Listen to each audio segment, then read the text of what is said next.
Selamat malam pendengar dan pemirsa RRI Net. Kembali kami RRI Sintang hadirkan obrolan budaya yang bertemakan adat istiadat suku Batak Toba. Dan tentunya kami juga sudah mendatangkan narasumber ke studio RRI Sintang. Kita akan coba perkenalan terlebih dahulu. Yang pertama ada Anggiat Roy Silalahi SST. Beliau ini selaku Wakil Ketua Punguan Pomporan Raja Silahi Sabungan, Sintang dan juga Melawi. Halo, selamat malam Pak. Halo, selamat malam. Oke, panggilannya Pak Anggiat ya? Iya, boleh. Oke, baik. Bagaimana kabarnya ini Pak? Baik, Baik luar ya. biasa lah. Oke, untuk kesibukannya apa nih Pak akhir-akhir ini? Kalau saya itu sebagai pegawai di Badan Pusat Statistik ya, Kabupaten Sintang dari 2018. Oke, baik. Kemudian narasumber kita yang kedua ada Advokat Nelson Tambunan SHMSI. Beliau ini selaku Ketua Ikatan Komunitas Batak Kabupaten Sintang IKBKS dan sekaligus sebagai penasehat Punguan Pomparan Raja Silahi Sabungan Sintang dan Melawi. Halo, selamat malam Bapak. Selamat malam Mbak. Oke, bagaimana kabarnya ini Pak? Baik, sehat-sehat. Oke, kesibukannya apa nih Pak akhir-akhir ini? Akhir-akhir ini saya sebagai pensiunan dari PNS, kemudian juga sebagai advokat. Oke, luar biasa ya. Hukum Pak ya? Ya, bidang hukum. Oke, baik. Dan pendengar dan juga pemirsa RRI Net, tema kita pada malam hari ini yaitu terkait dengan adat istiadat suku Batak Toba. Nah, kita ingin mengetahui nih Pak, tadi juga sudah disebutkan Pak Anggiat ini selaku Wakil Ketua Punguan Pomparan Raja Silahi Sabungan Sintang dan juga Melawi. Ini apa nih Pak?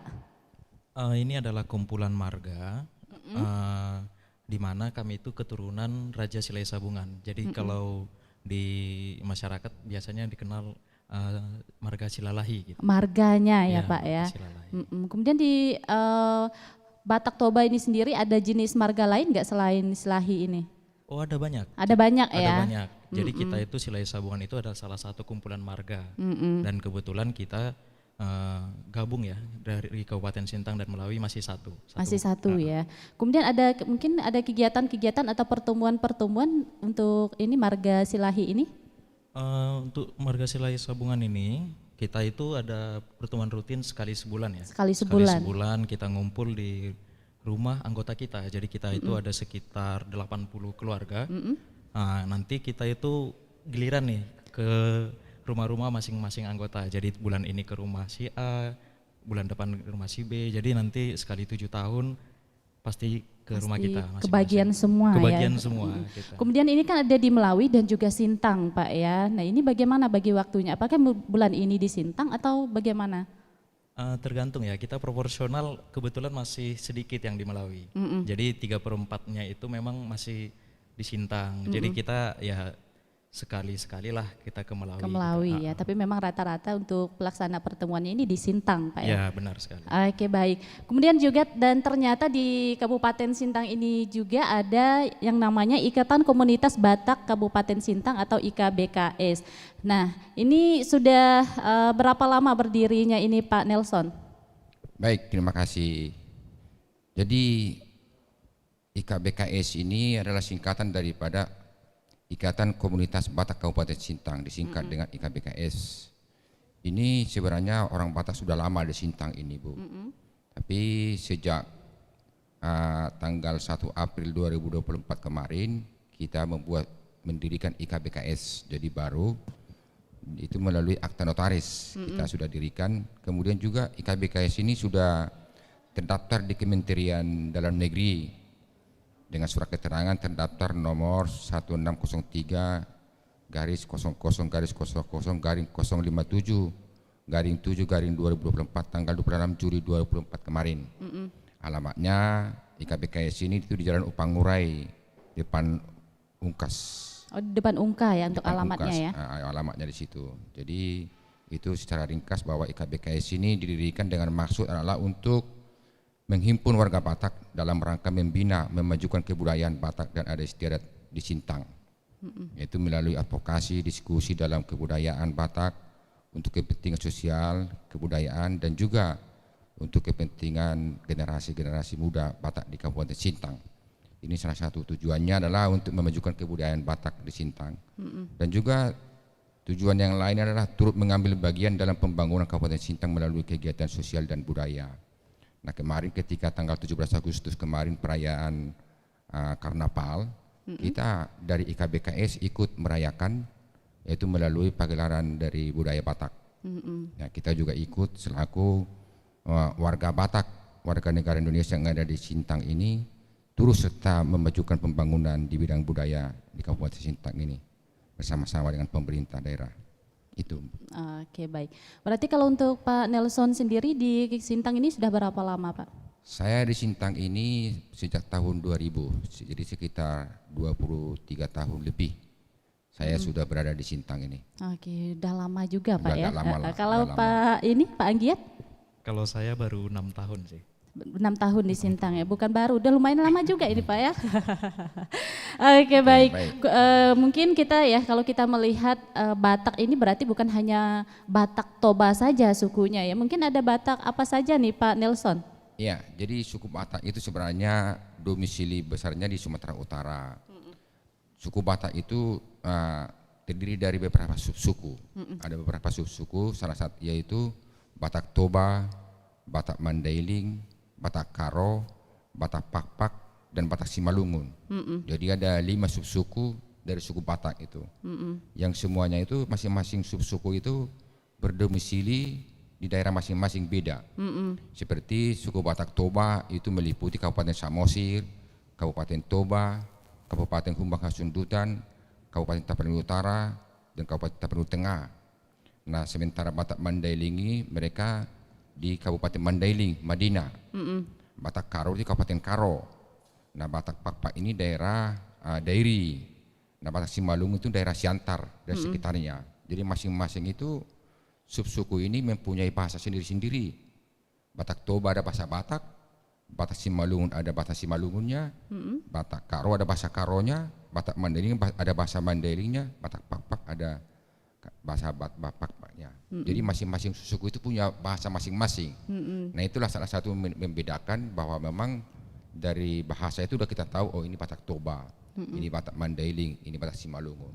Dan ini bahasa persatuannya itu bahasa Indonesia. Jadi Tapi kalau ibaratnya daerah bahasa daerahnya ya. Jadi kalau kita misalnya ke Batak Toba, daerah Tapanuli Utara, Samosir itu cenderung bahasa Batak.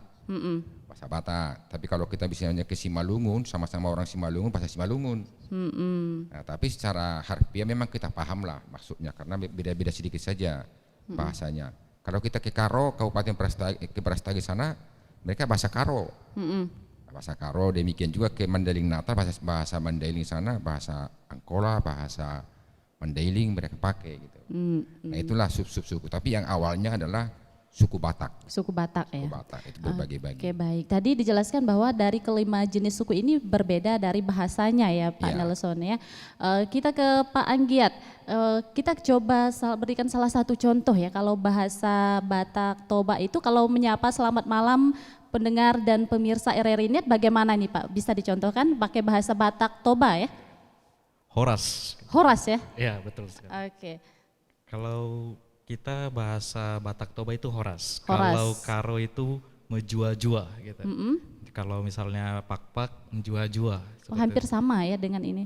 Tapi ya biasanya sih kalau kita berkumpul itu ya memang selamat pagi, selamat siang, selamat malam itu disingkat dengan horas saja. Horas. Ya, betul sekali. Kalau yang orang lain menjawabnya bagaimana? Horas juga? Horas juga. Horas juga ya? Ya, betul. Kita kayak orang Hawaii gitu kan aloha gitu. Nah, kalau kita horas kalau di Batak tuh. Oke, baik. Tadi sudah dijelaskan oleh Pak Nelson bahwa yang membedakan dari kelima suku ini adalah bahasa. Selain dari bahasa ada lagi nggak Pak Anggiat yang membedakan ciri khas adatnya ya yang membedakan dari kelima suku ini? Oh, tentu. Jadi kita itu juga berbeda dari sisi aksara. Aksaranya? Jadi kita itu masing-masing suku punya aksara sendiri. Jadi aksara Batak Toba dengan aksara Batak Karo itu berbeda. Kemudian baju adatnya juga berbeda. Baju adat juga berbeda ya? Warga lebih ke warna dominannya gitu. Seperti itu berbeda, dan juga dia nama rumah adatnya juga berbeda. Namun ya bentukannya hampir sama sih, karena satu rumpun lah seperti itu. Oke. Kalau untuk Batak Toba sendiri warna dominannya warna apa? Kalau Batak Toba itu merah putih hitam. Merah putih hitam ya. Oke baik. Ke Pak Nelson kembali ya. Ya, Tadi ya, juga Mbak. dijelaskan untuk rumah adatnya yang berbeda juga ya. Ya, berbeda Kalau rumah. membedakan Batak Toba dengan Batak lain itu apa Pak Nelson? Kalau Batak Toba itu disebut dengan sopo. Itu ciri khas rumahnya itu memang bedanya.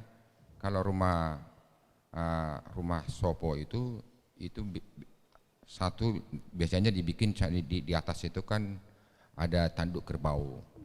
Ada dibuat itu sebagai ciri khas bahwa memang itu rumah sopo ini didirikan berdasarkan tiang kayu bulat itu disusun rapi di bawah dan dindingnya itu kayu. Itu tidak pakai paku. Biasanya zaman dulu nenek moyang kita itu membangun rumah itu pakai tali ijuk. Pakai tali. Jadi tidak ada paku sama sekali. Biasanya di bawah itu kosong. Ada kosong, hanya tiang penyangga disusun berapa tiang rapat gitu. Di bawah itu untuk simpan ternak. Nah dari bawah itu dibuat tangga sampai ke atas. Jadi orang-orang tua kita dulu itu bermukim di situ. Dibuat tangga dari bawah, biasanya itu tangganya itu ganjil, tidak boleh genap. Ada aturannya Ada ya. aturannya, jadi harus ganjil. Katanya kalau ganjil itu keturunan raja, tapi kalau genap itu keturunan budak. Jadi tidak beda. Jadi itu sopo itu merupakan jati diri orang Batak. Jadi kita kalau itu rumahnya itu orang Batak Toba, berarti yang menempati itu adalah keturunan raja. Kemudian untuk ukurannya apakah sudah Ukurannya ditentukan biasanya juga? besar, ada 10 kali 20 ukurannya itu biasa. Nah sekarang itu karena memang bahan-bahan untuk mendirikan itu sudah tidak lagi dijumpai pada saat sekarang ini, biasanya dibuatlah pertukuan namanya, tempat pertemuan. Nah kalau zaman dulu, kalau di kampung halaman kita itu masih ada itu, ciri khas rumah zaman dulu itu yang merupakan sopo itu masih ada. Itu Tapi masih dilestarikan. sekarang sudah masih ada juga. Masih ada. Karena bahan-bahannya itu untuk membangun itu kan sekarang kan untuk cari kayu bulat itu kan udah susah. Kalau zaman dulu kan belum ada paku, belum ada palu, jadi semua itu diikat pakai tali. Tali pun tali hijau ini buat dari seratnya pohon enau.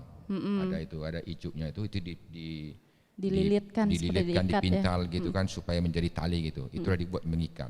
Dan sampai sekarang masih ada itu, tahan. Masih ada ya. Jadi ijuk itu tahan sampai 100 tahun masih kuat. Wah luar biasa Kuat. ya. Padahal Kayak nenek moyang saya itu masih ada soponya, masih ada sampai sekarang. oke. Dan atapnya itu ijuk, udah pakai seng, atap ijuk itu disusun rapi gitu tuh. Tapi Nah, itu masih bertahan sampai sekarang masih Pak bertahan ya. sampai sekarang masih ada. Cuma karena keturunannya banyak merantau, ya kuranglah perawatan gitu. Karena banyak merantau, tidak ada lagi yang tinggal di kampung, banyak merantau sehingga peninggalan orang tua nenek moyang kita dulu itu kurang terawat. Gitu. Oke baik. Tadi juga sudah banyak berbincang-bincang ya. Kita juga sudah mengetahui Batak Toba itu seperti apa. Kemudian saya ingin mengetahui nih Pak Anggiat, jenis adat istiadat suku Batak Toba itu ada apa saja?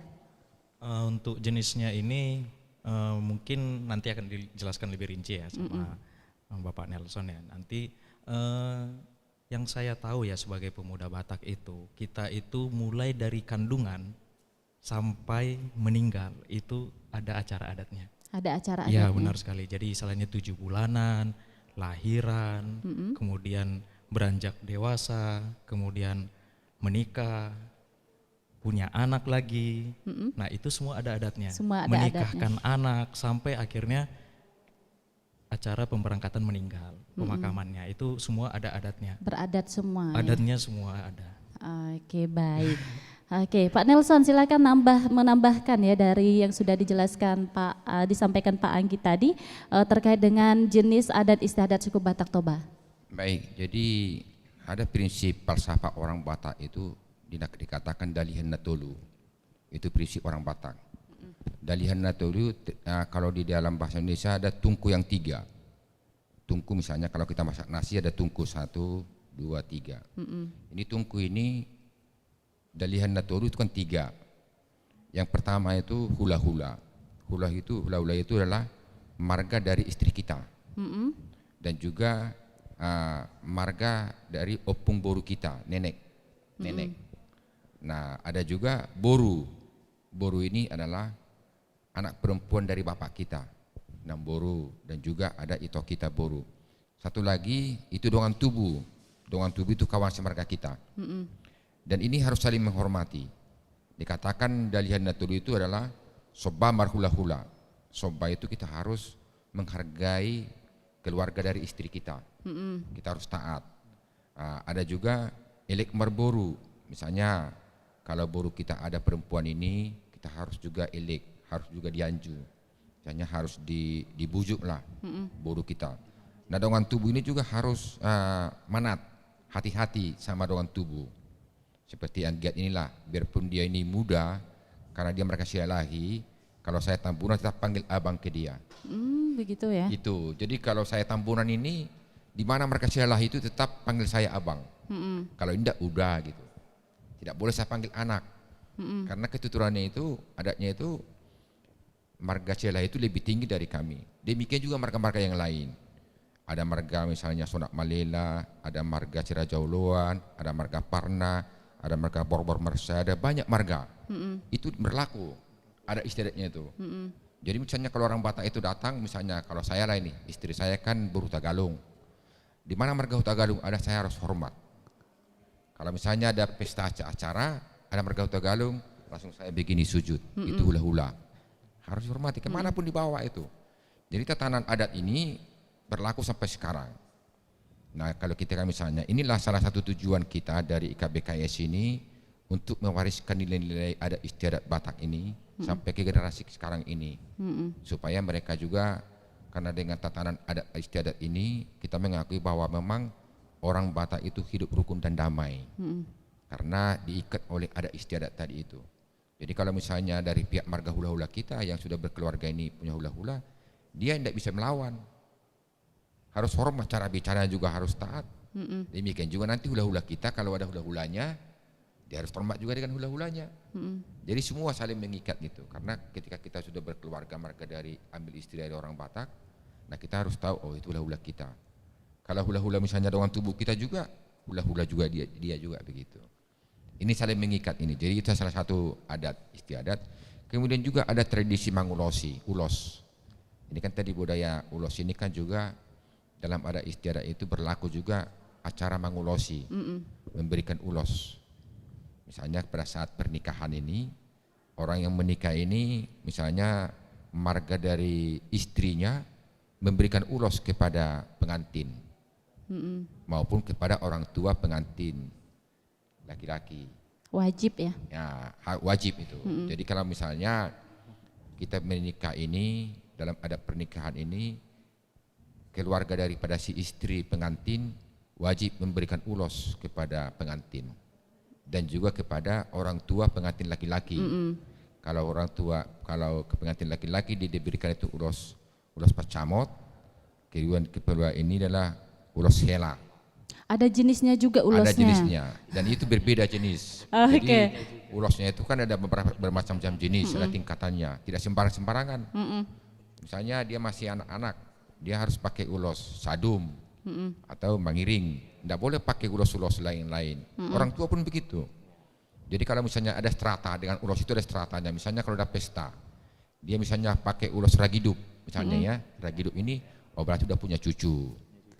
Udah punya cucu. Kalau misalnya saya ini belum punya, ada sisi A misalnya datang ke pesta, belum punya cucu, dia bawa ulos pakai ragidup, itu dimarah itu. Oh kamu tidak boleh pakai itu, karena itu kan untuk orang tua yang punya cucu. Kenapa kamu pakai? Kamu kan juga belum punya cucu. Nah itu. Jadi dengan ulos itu juga ada strata, ada aturannya, ada norma-norma yang berlaku di situ. Jadi tidak sembarang dibuat. Dibikin juga ulos misalnya kalau seseorang meninggal, hula-hula dari keluarga yang meninggal ini bawa ulos jenisnya beda juga. Itu namanya sibolang. Itu tidak boleh sembarangan kasihnya. Untuk warnanya juga apakah? Warna juga beda-beda. Beda itu ya? sesuai dengan mana tadi ulos tadi? Oke, ada nanti tadi ulos itu juga harus ada tatanannya gitu. Ya. Oke, baik. Nanti kita akan lanjutkan kembali perbincangan kita di malam hari ini Pak ya, terkait dengan bagaimana adat istiadat Batak, suku Batak Toba ya. Iya, Kita iya. akan break sejenak, tetap bersama kami di Pro 1 RRI Sintang.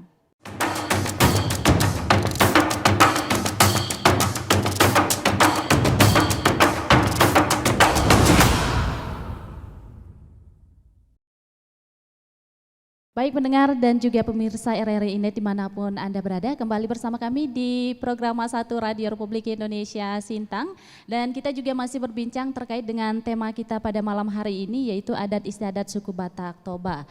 Dan kita juga sudah tadi dijelaskan terkait dengan apa saja jenis suku adat Batak Toba. Dan ini juga di depan kita sudah terpampang gitu ya, ini apa namanya tadi, ulos? Ulos. Baik, ini melambangkan apa kalau warnanya seperti ini nih? Kalau ini kebetulan memang adalah ulos hela namanya ya. Ini ulos hela yang saya terima dari mertua saya. Pas pernikahan ya? Ya, sewaktu saya menikah kemarin di 2022. Jadi mertua saya memberikan ulos hela ke pengantin. Kalau hela itu bahasa Indonesianya itu menantu. Menantu. Ya, menantu laki-laki. Gitu Kalau ya. menantu perempuan sebutannya? Kalau menantu perempuan sebutannya parumain. Parumain. Parumain. Beda ya, Beda. meskipun sama-sama menantu, laki-laki sama Ya, perempuan beda ya. beda, Oke, namanya baik. beda. Oke, baik. Kemudian di adat istiadat yang seperti biasa kita melihat di televisi dan juga YouTube, biasanya ada kalau upacara pernikahan dan lain sebagainya itu biasanya ada upacara tarian apa namanya, tortor ya? Ya, tarian tortor. Tarian tortor itu apakah memang khasnya Batak Toba atau semua menggunakan tarian tersebut? Ya, memang rata-rata semua Batak itu ada tariannya. Tarian Nah, masing-masing kalau ya? misalnya di Batak Toba disebutnya tari tortor, dan tortor itu pun ada beragam jenis ya. Jadi kadang kalau kita sebagai hula-hula gerakannya berbeda. Kalau kita sebagai boru kita namanya tortor somba. Jadi ya memang gerakannya berbeda-beda itu. Jadi ada yang memang namanya itu kan kalau tortor itu menari ya, marembas gitu ya. Namun kalau tortor itu lebih ke acara adatnya gitu. Kita memang aturannya seperti itu. Oke, baik. Kalau tari tortor ini sendiri apakah hanya digunakan pada saat upacara pernikahan atau bagaimana? Atau acara-acara lain boleh digunakan? Dalam seluruh rangkaian adat Boleh digunakan ada. ya? Setiap acaranya, dan juga sewaktu kita mengulusi itu tadi, itu juga disertai dengan tarian tortor juga. Seperti itu. Oke, makna dari tarian ini sendiri apa nih? Ada beda-beda ya. Jadi kalau kita misalnya sebagai boru, sebagai pihak perempuan misalnya seperti itu, kita tortornya itu kan somba. Jadi kita kayak mengekspresikan bagaimana kita menghormati hula-hula yang disebutkan tadi dengan tortor somba. Kalau tortor somba itu kayak nyembah. Kalau kita sebagai hula-hula, saat kita memasuki suatu acara, kita itu seperti memberikan berkat. Tortor itu bagaimana menerima hormat, rasa hormat tadi dengan memberikan berkat. Jadi dibalasnya dan seperti ini. Oke. Jadi memang berbeda-beda. Jadi Beda-beda ya? ada beda-beda untuk jenis tariannya, jenis gerakannya, maknanya juga beda. Oke, baik. Dan kalau untuk dari adat istiadat ini sendiri, mungkin selain yang sudah disampaikan tadi, masih ada lagi Pak Nelson? Baik, terima kasih Mbak Astri. Saya menambahkan sedikit apa yang disampaikan oleh saudara saya tadi, Anggiat. Ini ulos sebenarnya punya makna. Saya jelaskan juga maknanya. Ini dari hula-hula, ini kan ada panjang, tebal, dan ini ada rambu-rambunya. Ini adanya, kalau ini rambu namanya. Ini sebenarnya simbol makna bahwa ulos ini punya rambu. Nah, nanti dari pihak hula-hula nanti, karena bagi orang Batak itu kalau dua hula-hula itu besar pengaruhnya. Nah, sehingga ketika hula-hula memberikan ulos ini adalah simbol untuk permohonan dalam doa agar kiranya Tuhan memberkati keluarga. Diberikanlah keturunan yang banyak seperti rambu ini. Jadi ada maknanya Banyak sendiri ini, ada ya? maknanya. Jadi makanya ulos itu tidak bisa sembarangan, dia punya nilai. Ulos ini tebal nih, tebal dengan maksud harapan supaya berkat bagi keluarga itu tebal, rezekinya banyak. Nah, ini juga panjang ini, panjang ulos ini, ada ukurannya nih, ada nilainya, ukurannya. Ada aturannya. Ada ya, aturannya. panjang. Panjang ini supaya nanti keluarga itu panjang umurnya, panjang rezekinya, panjang berkat. Sehingga ketika memberikan ulos ini, si orang tua itu punya ada sejenis kalau dalam bahasa Batak itu disebut upasa. Misalnya tubuh laklak tubuh sikoro idolok ni purbatua. Saya tubuhan anak mamu tubuhan boru dengan muna sahur batua. Artinya begini, ada sejenis pohon tubuh laklak tubuh sikoro di gunung. Kiranya pengantin baru ini melahirkan anak dan perempuan supaya ada temannya di tengah-tengah keluarga menjadi sampai nanti bercucu bercicit begitu. Oke, itu artinya ya. Artinya maknanya ulos ini. Jadi kalau misalnya dari pihak hula-hula itu memberikan ini harus disebutkan ada pantunnya, ada untuk berkat itu. Baik, jadi untuk lainnya acara adat budaya Batak ini ada tarian tortor tadi sudah dijelaskan. Tortor itu pun misalnya ada tortor somba. Misalnya nih kalau dalam setiap acara adat Batak itu apakah pernikahan atau misalnya adat misalnya meninggal seorang tua, pertama itu dari pihak yang suhud ini pelaku adat ini misalnya membuat tuani gondang namanya. Itu biasanya tarian awal. Pertama dibuat itu tuh tortor mula-mula. Ya maknanya itu bahwa semua alam ciptaan itu diciptakan awalnya oleh Tuhan. Dia harus juga menyembah Tuhan dulu. Baru nanti itu permulaan, baru soba-soba dia menyembah kepada Tuhan Allah. Kemudian juga ada tortor keliling ini, mengaliat namanya. Mengaliat ini supaya maksudnya itu supaya berkat bagi orang yang menonton itu melimpah. Lihat penggabian, lihat parhorasan, tupahon yang mata nomor 2 di patah. Itu salah satu doanya. Notorlah mereka keliling itu. Nah, baru nanti ada tortor yang lain lagi. Banyak jenis-jenis tortornya itu. Jadi kalau memang sebenarnya kalau berbicara masalah adat budaya Batak ini dari sisi ulos saja untuk membicarakan itu satu hari mungkin tidak cukup. Banyak ragamnya. Kemudian belum ada lagi makna dan artinya sendiri, Pak semua ya. ada itu. Pada saat kita memberikan ulos pada saat orang meninggal, pada saat misalnya seperti yang dibilang tadi saudara saya Anggiat ini, pada saat dalam kandungan pun orang Batak itu sudah dikasih ulos dari orang tua, dari mertua kita itu, dari mertua kita itu bawa ulos, namanya itu ulos mula gabe. Maksudnya supaya anak yang lahir itu bisa lahir dengan selamat dan gabe.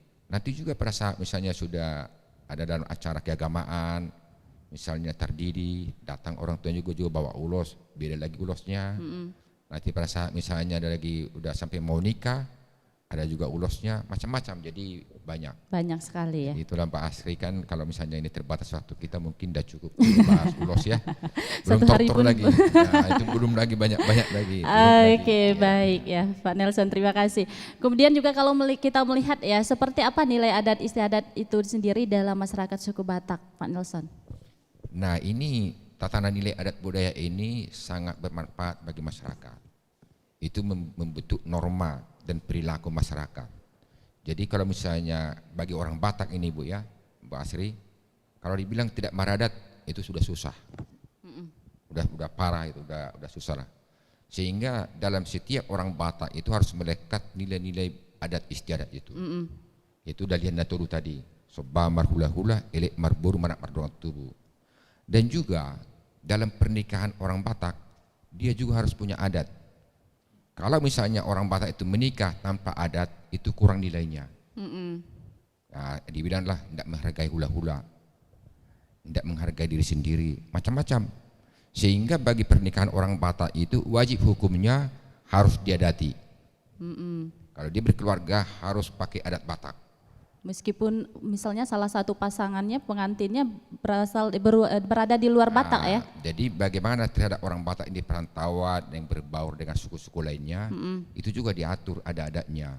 Pertama misalnya kalau seorang laki-laki ingin menikah dengan perempuan lain di luar suku Batak, itu dibikin dulu jadi buru tulang. Harus dibatakan dulu ya. Dibatakan dulu jadi pariban.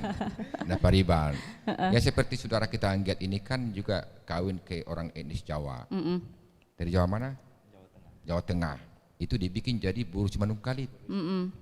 Karena Anggiat ini kan mamaknya kan buru Simanungkalit. Jadi dibikin jadi pihak marga. Nanti tulangnya Simanungkalit. Nah sehingga begitu sudah dibuat marganya Simanungkalit, buru tadi itu dari resmi jadi buru Batak. Nah untuk bikin marga itu juga ada adatnya, dibuat adatnya. Nah setelah dibuat adatnya barulah dibuatlah pernikahan adat. Jadi resmi mengikuti. Nah itulah salah satu misalnya bagaimana orang Batak itu yang dari Wonopasogi kampung halaman berbaur dengan suku-suku lain itu bisa dibuat jadi buru Batak. Jadi sehingga nanti setiap pernikahan orang Batak itu saya katakan tadi wajib hukumnya harus diadati. Itulah nilai-nilai tatanan budaya Batak yang masih melekat dalam kehidupan sehari-hari sampai sekarang. Nah itulah salah satu cara kita dari IKBKS ini membuat itu supaya itu pemahaman-pemahaman seperti itu tidak supaya berikan pemahaman kepada generasi-generasi kita yang masih muda sekarang ini supaya mereka paham kalau misalnya orang Batak itu harus begini adatnya, bagaimana terhadap tulangnya, pamannya harus kita cari juga mereka semua supaya tahu. Karena dengan adanya tatanan-tatanan itulah mungkin bukan hanya di suku Batak, di suku-suku yang lain juga ada punya tatanan adat itu yang harus dihormati. Semua itu. Oke, baik ya.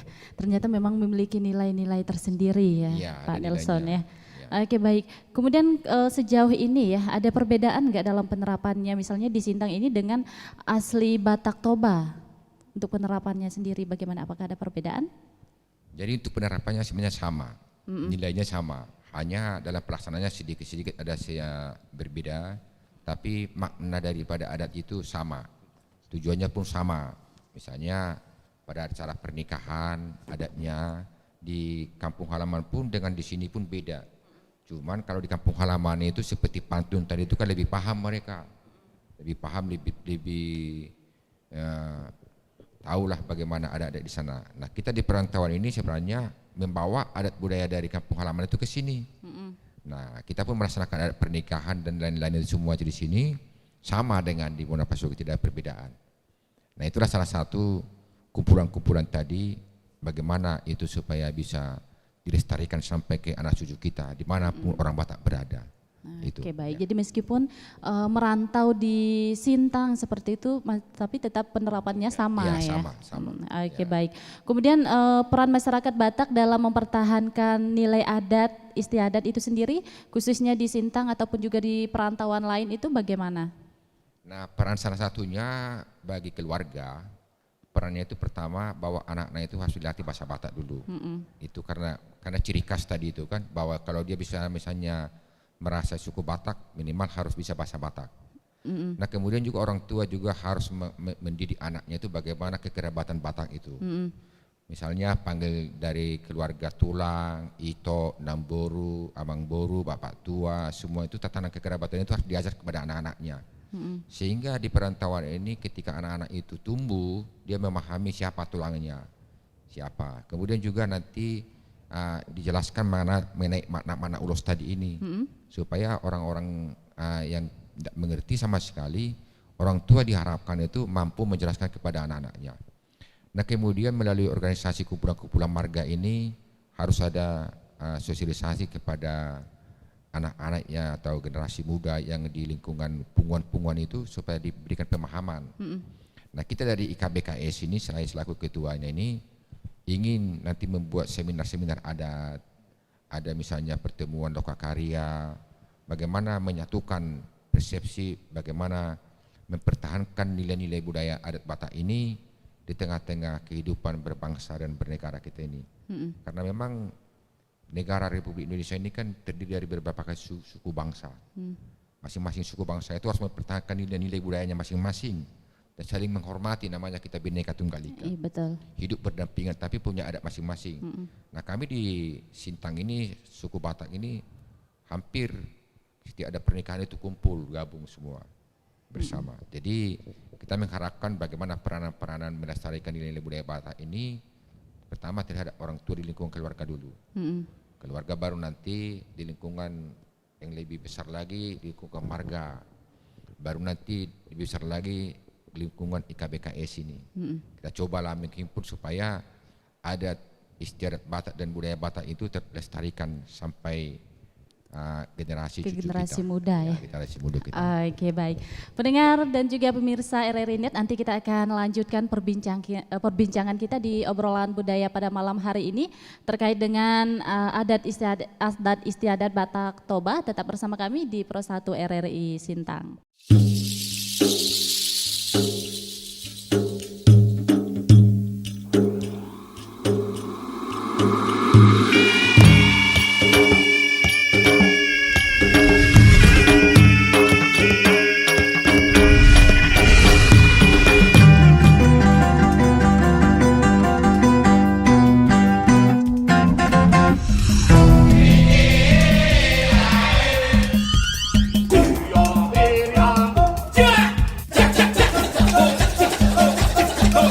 RRI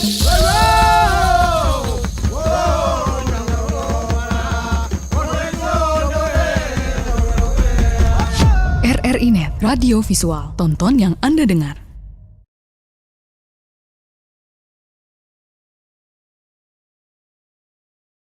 Baik pendengar dan juga pemirsa RRI Net dimanapun Anda berada, kembali bersama kami di program 1 Radio Republik Indonesia Sintang. Dan pastinya kita akan melanjutkan kembali perbincangan kita di malam hari ini terkait dengan tema kita yaitu adat istiadat Batak Toba. Dan kita ingin bertanya nih selaku kepada Pak Anggit selaku anak muda seperti itu ya. Bicara mengenai pelestarian generasi penerus yang akan mempertahankan nilai dan juga budaya dari adat istiadat itu sendiri ya, tentunya tak terlepas dari mau ataupun tidaknya ya generasi itu mempelajari lalu kemudian mencintai dan juga melestarikannya. Nah, bagaimana cara membangun kemauan itu di dalam diri kita sebagai anak muda? Oke, terima kasih Kak. Kebetulan ya, saya ini berasal dari keluarga yang memang kuat di adatnya. Jadi memang dari dulu orang tua saya itu selalu mengajak kami gitu ke acara adat manapun, ya paksaan sih. Tapi sekarang saya berpikir, oh ternyata tujuannya seperti ini. Istilahnya ya setelah saya merantau, saya pergi ke luar, saya merasakan betapa pentingnya mengenal adat itu. Jadi istilahnya kita tahu, kita mengerti bagaimana kita menyapa keluarga supaya tidak salah seperti itu ya. Dan juga ya untuk generasi muda sekarang mungkin memang malas ya, terutama misalnya kayak saya juga kan punya anak kecil gitu misalnya gitu. Kalau pergi ke acara adat kadang-kadang ribet gitu ya ngajak anak kecil, tapi ternyata di balik keribetan itu kita harusnya mulai dari dini membawa mereka supaya mereka ikut tahu gitu. Nah kalau semisal kita dari dulu sudah dari dini tidak mengikut sertakan, nanti suatu besar pun waktu kita ajak kita sudah dianggap nggak penting. Nah untuk yang teman-teman yang mungkin ya generasi muda yang mungkin memang kurang tertarik gitu ya. Kalau menurut saya itu bagaimana menumbuhkan itu ya jangan takut gitu, jangan takut membawa jati dirinya, membawa jati dirinya sebagai orang Batak. Misalnya dia marga apa, misalnya kayak saya Silalahi. Saya ke perantauan nyari bapak saya yang marga Silalahi gitu, nyari tulang saya yang marga Simanungkalit. Jadi di sana kami tidak takut merantau kemana-mana karena saya yakin ada keluarga. Jadi untuk generasi muda sekarang itu kebanyakan mungkin takut ya, takut karena kurang mengerti atau gimana, tidak membawa dirinya. Dan juga saya mau sampaikan ke teman-teman saya generasi muda misalnya, kalaupun kurang mengerti jangan takut karena nggak mungkin ya teman, saya belum pernah mengalami penolakan gitu. Misalnya saya datang ke rumah marga Silalahi yang lebih tua, saya nggak dianggap anaknya, tidak pernah. Selalu Jadi diterima selalu dengan diterima baik dengan baik, bahkan disambut seperti itu, seperti bapak saya yang satu ini ya. Jadi saya langsung disambut, dianggap anak sendiri gitu. Jadi saya menyarankan gitu ya, kalau kita berani, biarpun kita tidak tahu apa-apa, kita pasti diajarin.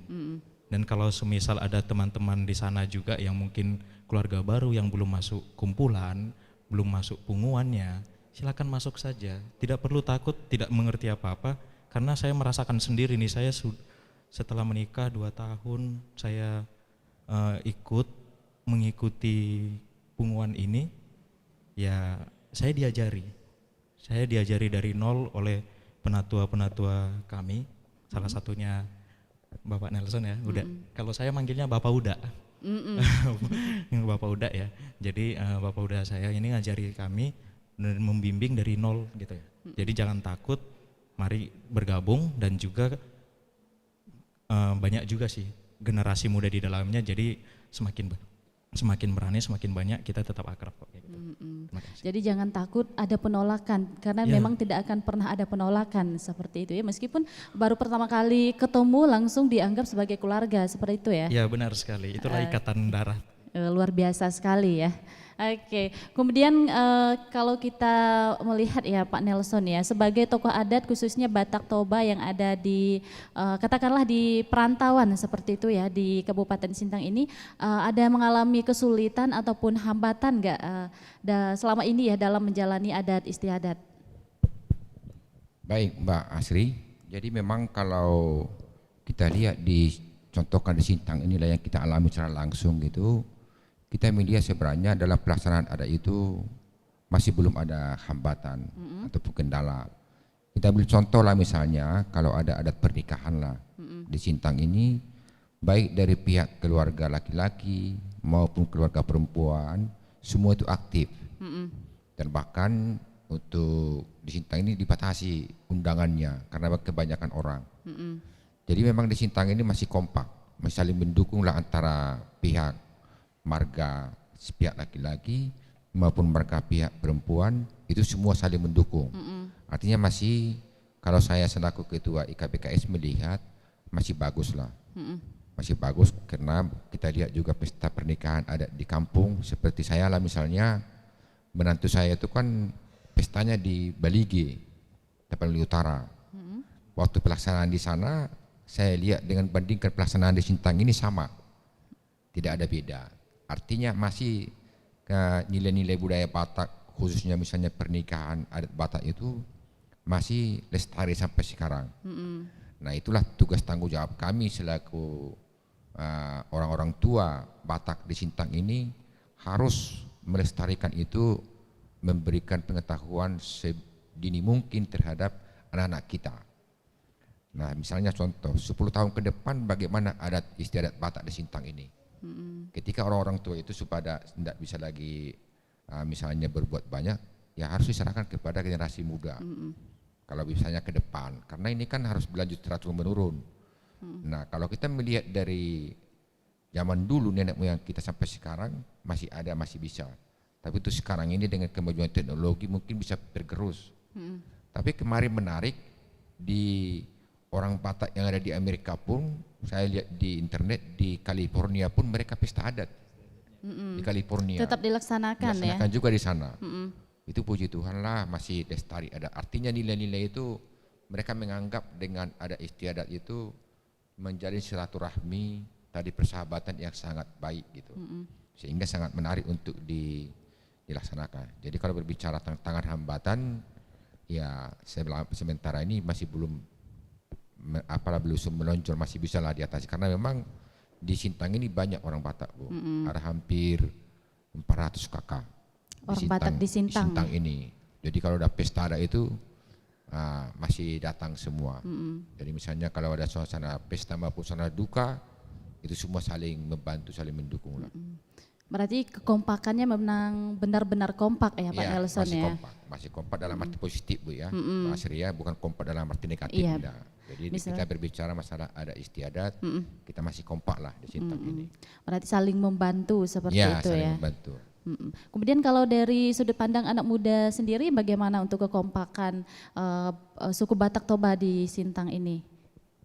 Luar biasa ya, saya lihat luar biasa kompak, jadi tidak memandang umur, pekerjaan atau yang lain-lain, kita semua satu keluarga gitu. Jadi ya kadang kita kalau bahasa ininya nongki bareng gitu kan. Tapi sama orang tua juga sama aja nggak masalah. Gabung ya. Gabung bawa anak istri atau segala macam, anak-anak main sama-sama dan orang tua berkumpul. Itu sering kita lakukan. Jadi kegiatannya bebas-bebas aja. Jadi tidak melulu hanya kegiatan yang formal atau hanya yang senang-senang aja, yang pada saat ada yang kesulitan kita saling bantu, ada yang sakit kita jenguk atau segala macamnya. Kita selalu kekompakannya sampai seperti itulah, keluarga lah gitu kan. Oke, baik. Sebenarnya Pak Nelson, apa sih yang membuat suku Batak Toba ini benar-benar kompak dalam segala hal ini Pak Nelson? Baik, jadi pertanyaannya sangat menarik Mbak Asri. Yang membuat Batak Toba ini kompak karena memang dalam acara tadi falsafah orang Batak Dalihan Natolu itu kalau dimaknai secara dalam sebenarnya hidup saling berdampingan dengan rukun dan damai. Jadi kalau misalnya kompak, kalau misalnya masalah si A, itu dianggap juga masalah kita gitu. Saling membantu, saling menolong gitu. Sehingga selaku orang Batak dia merasakan ketika dia masuk misalnya organisasi marganya, itu sangat membantu dalam kehidupannya. Misalnya lah, kalau misalnya baru datang dari perantauan, dari kampung halaman, marga Tamburan misalnya, dia cari Tamburan di sini itu jadi menyatu gitu. Jadi tidak asing. Misalnya minimal tempat tinggal, dia bisa tinggal di rumah marga Tambunan. Kalau misalnya daerah itu tidak ada marga Tambunan, nanti dia tahu satu rumpun dengan marganya itu bisa datang ke situ. Jadi ada rasa saling membantu, saling menolong. Baik dalam acara suka maupun acara duka, itu saling menolong. Jadi kalau misalnya, kalau Pak Asri pernah lihat misalnya misalnya ini ada orang Batak meninggal, itu semua datang itu. Ada yang bantu petinya, ada yang bantu kursinya, tendanya, apa langsung menolong semua. Sehingga yang berduka itu tinggal duduk saja. Semua keluarga datang untuk menolong. Ada yang bikin juga acara pesta. Nanti misalnya pestanya ini, yang masak nasi si A, boru ini tugas boru nih. Ya, boru dari marganya itu masak nasi, masak ikan, masak cuci piring, itu semua itu kompak. Harus datang di pesta itu, dibagi tugas nih. Kalau dia tidak datang, itu kena celah juga. Jadi ada apa namanya Ada sanksinya sanksi ya, semacam sosialnya. sanksi. Kemarin waktu pesta pernikahan sini kenapa tidak datang katanya gitu kan. Kecuali dia misalnya izin, mohon maaf saya tidak di Sintang ini. Tapi kalau sementara dia masih di Sintang, dia wajib datang. Itulah tatanan adat itu mengikat sehingga semakin kompak. Kalau saya pun misalnya selaku hula-hula di kumpulan Silai Sabungan, nanti di kumpulan misalnya pihak istri saya boru juga. Ya kerja juga markobas namanya, cuci piring. Nah itulah, jadi kekerabatan itu dengan kekompakan itu tetap terjalin. Nah, bagi pelaksanaan adat di Sintang ini. Oke, baik, luar biasa sekali kekompakannya ya. Oke, kemudian kalau kita kembali ke tema kita di malam hari ini terkait dengan adat istiadat Batak Toba ya. Ini kenapa nilai budaya maupun juga tradisi serta adat istiadat harus tetap dijaga, Pak Nelson? Ya, jadi memang harus dijaga karena memang itu dengan adat istiadat itu tatanan budaya Batak itu membentuk karakter sebagai orang Batak. Itu tadi karakter Dalian Naturu itu kalau ketemu marga hula-hula dia harus hormat. Sehingga kalau misalnya nilai-nilai budaya Batak itu tetap terjaga, itu hidup rukun dan damai. Itu di mana salah satu tujuannya itu. Jadi orang tua nenek moyang kita dulu membuat itu, kemanapun kita pergi, kalau kita punya adat, dia punya sopan santun, tata krama, ada tatanan yang harus dijaga. Bagaimana adat istiadat itu membentuk anak-anak remaja hormat sama orang tua. Bagaimana misalnya boru dari marga kita itu mengaku bahwa itu hula-hulanya harus juga dihormati. Apapun tugas, kalau ada pesta di marga hula-hulanya, dia wajib datang membantu, baik secara tenaga, waktu maupun materi. Nah ini, jadi itulah makanya di sini bahwa istilah itu harus tetap dijaga. Kalau kamu orang Batak, kalau tidak punya adat, tidak ada adat ini, itu hampa. Seperti tidak ada tidak ada kehidupan, tidak gairah gitu. Kalau tidak punya adat katanya itu susah.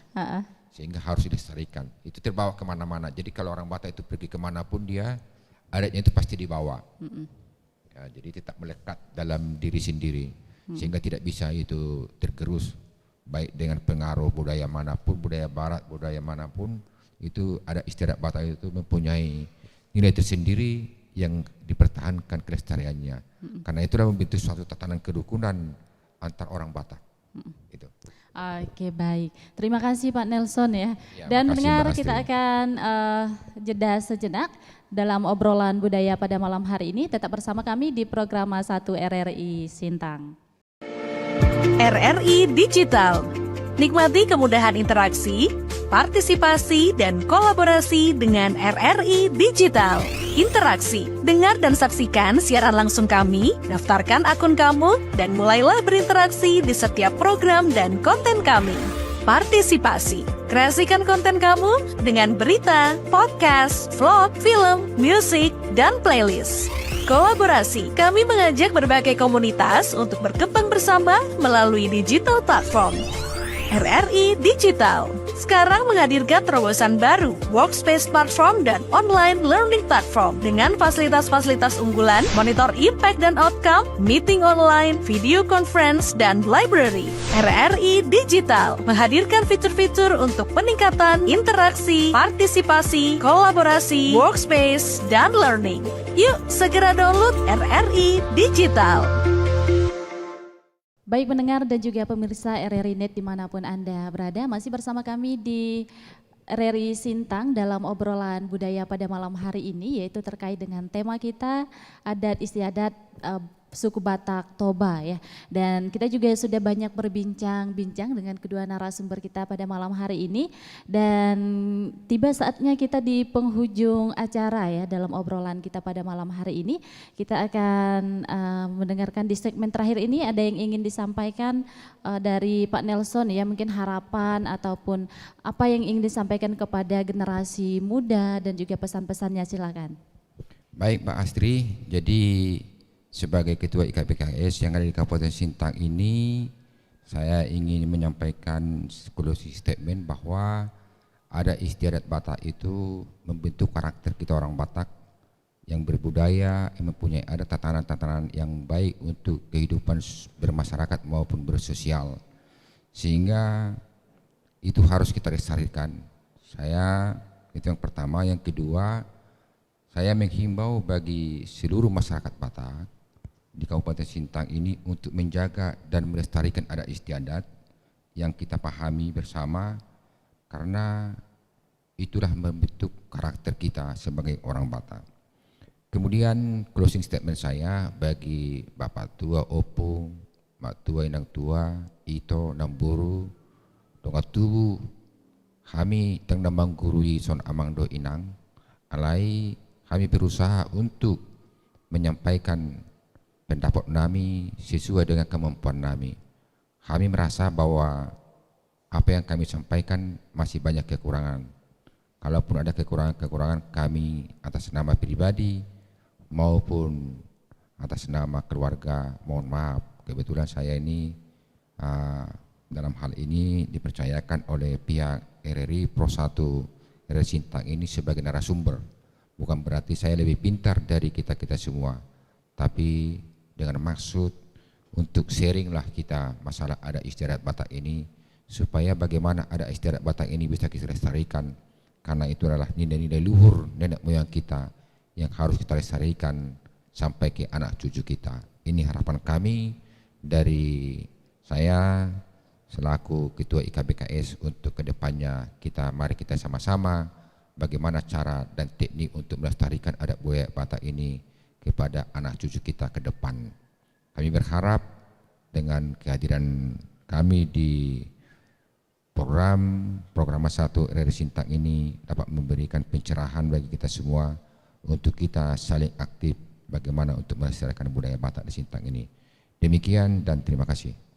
Baik, terima kasih Pak Nelson ya. Kemudian dari generasi muda ya tentunya, dari Pak Anggit silakan. Baik, berdasarkan hasil sensus penduduk, masyarakat Batak yang merupakan bagian dari masyarakat adat Indonesia ya, itu ada termasuk 5 suku terbesar gitu ya. 5 besar suku yang paling banyak orangnya, baik itu di Indonesia maupun di Kalimantan Barat, demikian juga di Kabupaten Sintang.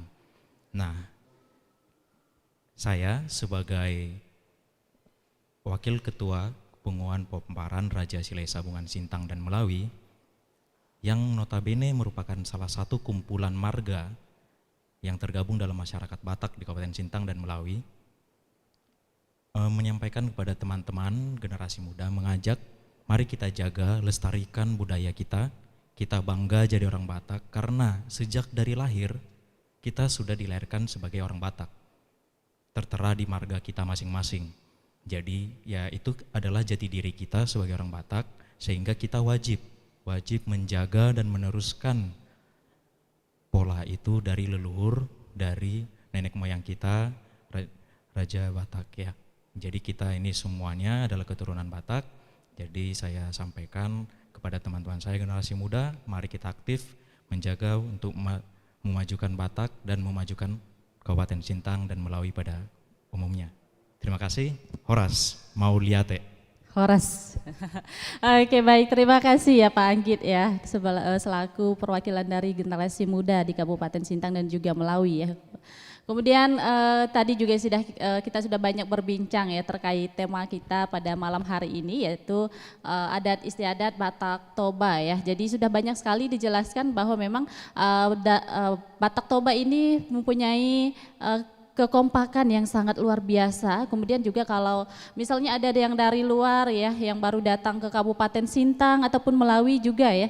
Jadi kalau merasa, oh saya nih baru di Sintang seperti ini ya, jadi belum ada keluarga, belum ada kenalan, jangan pernah takut seperti itu ya Pak Nelson, Pak Anggit ya.